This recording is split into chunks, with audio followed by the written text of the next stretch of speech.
पाकिस्तान का 2026-27 का बजट सिर्फ पार्लियामेंट में डिस्कस नहीं किया जाएगा, ये आपके घर के मंथली एक्सपेंस का भी फैसला करेगा। इस बजट का टोटल वॉल्यूम तकरीबन 17.8 ट्रिलियन रुपीस बताया जा रहा है और एवरेज इन्फ्लेशन का अंदाजा 8.4% रखा गया है। जॉब ग्रोथ और रेवेन्यू के हवाले से मुख्तलिफ क्लेम सामने आ रहे हैं क्योंकि हर बजट से आवाम की एक्सपेक्टेशन बहुत ज़्यादा होती हैं। लोग चाहते हैं कि इसी बजट में रिलीफ भी मिल जाए, जॉब्स भी क्रिएट हो जाएं और इन्फ्लेशन भी कंट्रोल हो जाए, टैक्स भी कम हो जाएं, डेवलपमेंट प्रोजेक्ट्स भी चलें, फ्रीलांसर्स और बिजनेसेस को भी सपोर्ट मिले और गवर्नमेंट अपने रेवेन्यू टारगेट्स भी पूरे कर पाए। रिपोर्ट्स के मुताबिक बजट 2026-27 में तकरीबन 2 मिलियन जॉब्स क्रिएट करने का टारगेट रखा जा चुका है, जिसमें इंडस्ट्री, सर्विसेज और एग्रीकल्चर सेक्टर्स को इम्पोर्टेंट बताया जा रहा है। बज़ाहिर ये क्लेम उम्मीद दिलाता है, लेकिन यहाँ असल सवाल ये है कि डेवलपमेंट बजट ऑलरेडी लिमिटेड हो और बजट कंस्ट्रेंट्स की वजह से 3 बिलियन तक की डेवलपमेंट प्रोजेक्ट्स ड्रॉप या डिले हो सकते हों, तो फिर ये जॉब्स ग्राउंड पर कैसे क्रिएट होंगी। इसी तरह डिजिटल इकोनॉमी और फ्रीलांसर्स के हवाले से भी कंसर्न्स बढ़ रहा है। फ्रीलांसर्स का गवर्नमेंट से ये मुतालबा है कि नए टैक्स अवॉइड किए जाएं, क्योंकि अगर डिजिटल वर्कर्स पर मजीद टैक्स प्रेशर आया तो वो फॉर्मल बैंकिंग चैनल से दूर हो सकते हैं। गवर्नमेंट इसे रिलीफ का ही बजट कह रही है। कहा जा रहा है कि इन्फ्लेशन का प्रेशर कम होगा, ग्रोथ आएगी और आवाम की पॉकेट को कुछ सुकून मिलेगा।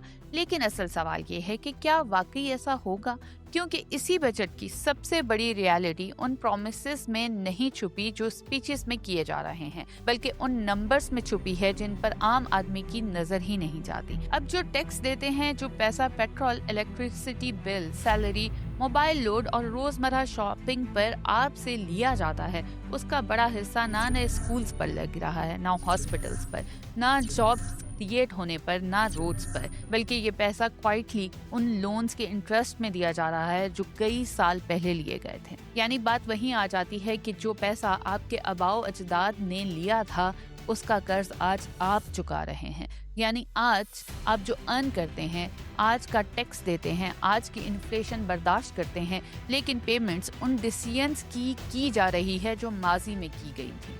और यही पाकिस्तान के नए बजट की हिडन कॉस्ट है, एक ऐसा पैसे की कॉस्ट जो गवर्नमेंट स्टेटमेंट्स में कम नजर आती है, लेकिन हर घर में सैलरी के अंदर से निकाल ली जाती है। लेकिन इस हिडन कॉस्ट को समझने से पहले ये जानना जरूरी है कि जो पिक्चर गवर्नमेंट आवाम के सामने रख रही है वो फ्रंट स्क्रीन है जो आम आदमी को दिखाई जा रही है। प्रेस कॉन्फ्रेंसेस, न्यूज चैनल्स और ऑफिशियल स्टेटमेंट्स में बार बार यही कहा जा रहा है कि बजट 2026-27 आवाम के लिए रिलीफ लेकर आया है।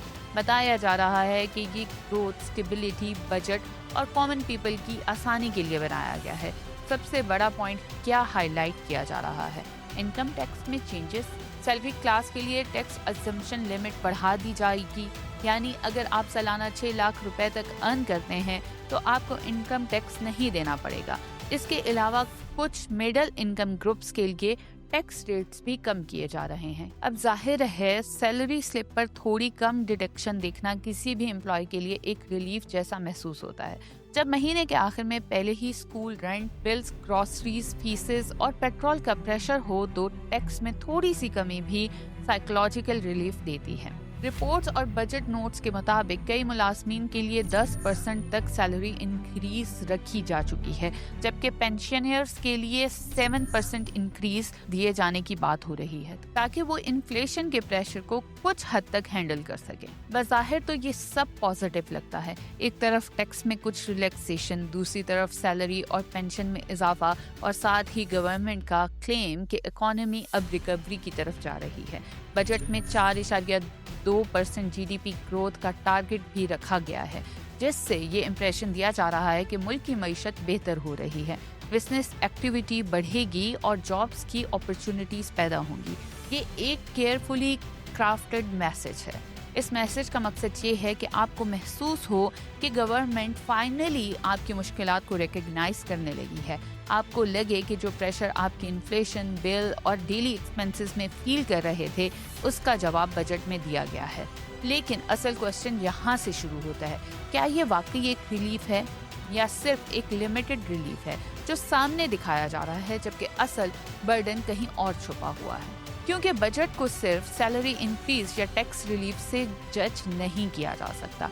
असल बजट वो होता है जहां गवर्नमेंट ये बताती है कि पैसा आएगा कहां से, जाएगा कहां पर और आम आदमी की पॉकेट पर असल इम्पैक्ट क्या पड़ेगा। और जब हम इस बजट के नंबर्स को थोड़ा करीब से देखते हैं तो पिक्चर इतनी सिंपल नहीं रहती। वही बजट जो रिलीफ का वादा कर रहा है, उसी बजट के अंदर एक ऐसी कॉस्ट भी छुपी है जो हर फैमिली को इनडायरेक्टली पे करनी पड़ेगी। इसलिए सवाल ये नहीं है कि गवर्नमेंट ने रिलीफ दिया या नहीं, असल सवाल ये है कि उस रिलीफ के बदले आवाम से क्या लिया जा रहा है। और इसी सवाल का जवाब बजट के सबसे बड़े नंबर में छुपा हुआ है। अब पर्दा हटाते हैं। पाकिस्तान के नए बजट 2026-27 का टोटल हजम तकरीबन 17.6 ट्रिलियन रुपीस रखा गया है। इतनी बड़ी अमाउंट है कि एक आम आदमी को इसके लिए इमेजिन करना भी मुश्किल है। लेकिन इस पूरे बजट में सबसे इम्पोर्टेंट नंबर 8,207 बिलियन रुपीस का है। ये रकम किस चीज़ के लिए रखी गई है? स्कूल्स के लिए, हॉस्पिटल्स के लिए, जॉब क्रिएशन के लिए, रोड्स डेवलपमेंट या पब्लिक वेलफेयर के लिए? नहीं, बिल्कुल नहीं। ये रकम ना ही जंग और जंगी सामान बनाने के लिए रखी गई है। ये रकम सिर्फ एक काम के लिए रखी गई है, पुराने लोन्स पर इंटरेस्ट पेमेंट के लिए। यहाँ एक बात बहुत क्लियर समझनी जरूरी है कि ये असल कर्ज वापस करने की पेमेंट नहीं है, ये प्रिंसिपल अमाउंट नहीं है, ये सिर्फ सूद है, यानी वो एक्स्ट्रा कॉस्ट जो माजी में ली गई थी लोन्स के नाम पर, हर साल उस पर इंटरेस्ट अदा करने में दी जा रही है। और यही वो पॉइंट है जहां रिलीफ की पूरी स्टोरी कमजोर पड़ने लगी, क्योंकि जब बजट का तकरीबन 47% सिर्फ डेप्ट सर्विंग यानी कर्जों की सूद में चला जाएगा, तो फिर सवाल ये बनता है कि आवाम के लिए स्पेस कहाँ बचेगी।